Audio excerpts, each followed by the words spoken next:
জাতীয় স্পাটিয়াল ডেটা অবকাঠামো বা এনএসডিআই প্রকল্প বাস্তবায়নের ফলে এক প্ল্যাটফর্মে আসছে দেশের সব ডেটা সরবরাহকারী প্রতিষ্ঠান। এতে খরচের পাশাপাশি কমবে সময়ও। রোববার রাজধানীর একটি হোটেলে আয়োজিত establishment of national spatial data infrastructure শীর্ষক এক সেমিনারে পরিকল্পনা প্রতিমন্ত্রী মোহাম্মদ শহীদুজ্জামান সরকার এসব কথা বলেন।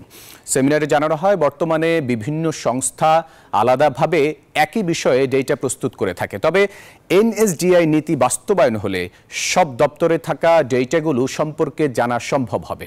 এতে রোধ হবে সরকারি অর্থের অপচয়। জাপান আন্তর্জাতিক সহযোগিতা সংস্থা জাইকার কারিগরি সহায়তায় এই প্রকল্প বাস্তবায়ন করছে বাংলাদেশ জরিপ অধিদপ্তর।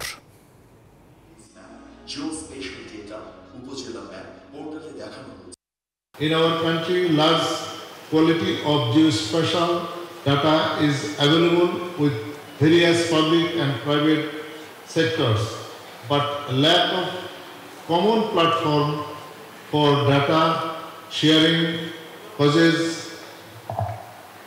reproduction of similar data and wastage of enormous public money.